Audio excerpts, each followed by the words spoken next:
UPI की payment करने के लिए सिर्फ और सिर्फ 5 सेकंड का टाइम लगता है। अगर आपने किसी भी तरह के कोई शेयर खरीदे, आपके डीमैट अकाउंट में वो अगले दिन आ जाते हैं। अगर आपने कोई लोन अप्लाई कर रखा है, इतनी तरह की एप्लीकेशन आ गई, एक क्लिक पर ही सेम डे ही वो आपका लोन आपके बैंक अकाउंट में आ जाता है। लेकिन इनकम टैक्स डिपार्टमेंट को आपका टीडीएस रिफंड या आपने कोई एडवांस टैक्स एक्स्ट्रा भर दिया था उसको रिफंड करने के लिए इतना टाइम क्यों लग जाता है? बहुत सारे हमारे ऐसे टैक्स पेयर हैं, हमारे सब्सक्राइबर्स हैं जो हमसे सवाल पूछते हैं कि सर मैंने मेरी आईटीआर अप्रैल में भर दी थी, मई में भर दी थी, जून में भर दी थी, जुलाई में भर दी थी, लेकिन मेरा रिफंड अभी तक नहीं आया है। दोस्तों, सबसे पहले आप निर्मला सीतारमण जी का संसद के अंदर दिया गया ये भाषण सुनिए। Today average processing time of returns has reduced from 93 days in 2013-14 to 10 days in 23-24.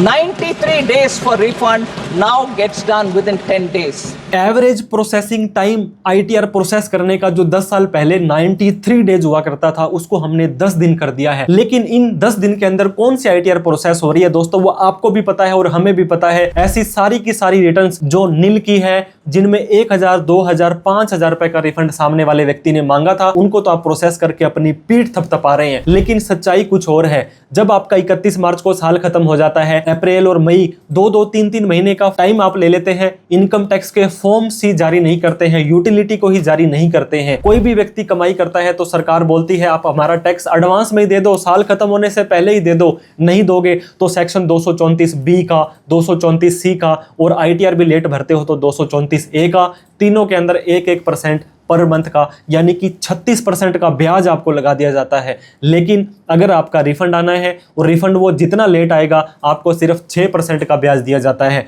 वो भी 1 अप्रैल 2026 से, यानी कि जब आपने आईटीआर साल खत्म होने के बाद लगाई थी, और आपको रिफंड 6% का ब्याज दिया जाता है। और अगर आपने लेट आईटीआर भरी, एडवांस टैक्स नहीं भरा टाइम से, तो 36% का ब्याज आपसे मांगा जाता है। आपने आईटीआर भर दी, इनकम टैक्स का पोर्टल चलता है नहीं चलता है, ये सारी इनकी प्रॉब्लम है, आपकी टेंशन है, आपकी सरदर्दी है, और आप गलती से उस आईटीआर को 30 दिन के अंदर अंदर वेरीफाई नहीं कर पाए, तो आप लोगों को यह माना जाएगा कि जिस दिन आपने आईटीआर भरी है उसी दिन ही आपकी आईटीआर वेरीफाई हुई है। तो यहां पर भी 30 दिन का स्ट्रिक्ट टाइमलाइन आपको दिया गया है। 6 महीने आईटीआर प्रोसेस करने में लेने के बावजूद भी अगले साल की 30 जून तक सेक्शन 143(2) के अंदर स्क्रूटनी के अंदर आपका केस लिया जा सकता है। जब आपने ऑलरेडी 6 महीने आईटीआर को प्रोसेस करने के लिए लगा दिए, तो फिर से आप इनकम टैक्स के अंदर वो केस खोलने का क्या मतलब बनता है? आप पहले से ही अपनी इंक्वायरी कर दीजिए। सेक्शन 133(6) का नोटिस कभी भी भेजा जा सकता है। सेक्शन 148 इनकम स्केपिंग असेसमेंट में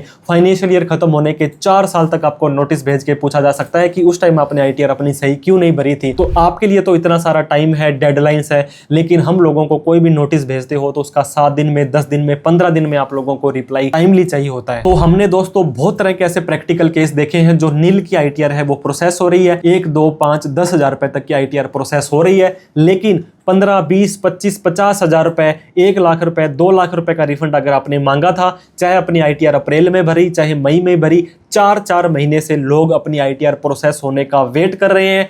इनकम टैक्स डिपार्टमेंट से एक रिक्वेस्ट है, हालांकि आपने अपना टाइमलाइन दे रखा है कि 31 दिसंबर 2027 तक आप अपनी आईटीआर को प्रोसेस करेंगे, लेकिन बेचारे इनोसेंट टैक्स पेयर हैं, वो अपने रिफंड का वेट कर रहे हैं। एटलीस्ट उनको कोई कम्युनिकेशन करके बताया जाए कि आपकी आईटीआर नवंबर, दिसंबर, जनवरी, फरवरी कब प्रोसेस की जाएगी। दोस्तों, हमारा पुराना ट्रैक रिकॉर्ड बोलता है कि दीपावली के आसपास ही आपका रिफंड जारी करते हैं, तब तक इन्हें आपका पैसा देने में दुख लगता है। फिर भी आपको तसल्ली नहीं हो रही है, आप अपनी मन की शांति चाहते हैं, तो इनकम टैक्स के पोर्टल पर जाकर के ग्रीवेंस रेज कर सकते हैं।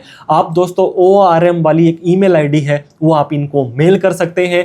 इनकम टैक्स का ट्विटर हैंडल है @, करके आप इन्हें टैग कर सकते हैं। इसके अलावा CP ग्राम करके एक कंप्लेन पोर्टल है, जहां पर आप CBDT को सेलेक्ट करके इनकी कंप्लेन कर सकते हैं। लेकिन फाइनल डिसीजन तो दोस्तों अंपायर का निर्णय ही अंतिम निर्णय होगा। जब इनकी मर्जी है, जब आप आईटीआर को प्रोसेस करेंगे तभी करेंगे। तब तक आप अपना धैर्य बना करके रखें। अगर आपने गलत या फेक रिफंड क्लेम नहीं किया था, आपने अपनी ITR को अच्छे से भर दिया था, तो आपको टेंशन नहीं लेनी है। आपको 1 अप्रैल 2026 से 6% पर एनम के हिसाब से ब्याज मिलने वाला है। तो आपके इस दुख के अंदर हम भी शामिल हैं। आप कमेंट करके हमें जरूर बताएं आपने अपनी ITR को किस तारीख को भरा था, कितने रुपए का रिफंड आपने क्लेम किया था, ताकि सरकार तक ये आवाज़ पहुंच जाए और आपकी ITR को जल्दी प्रोसेस करने का यहाँ पे कोशिश की जाए, कदम उठाया जाए। वीडियो अच्छी लगी हो तो लाइक, शेयर, सब्सक्राइब और फॉलो करते जाइएगा। Thank you so much. जय हिंद, जय भारत।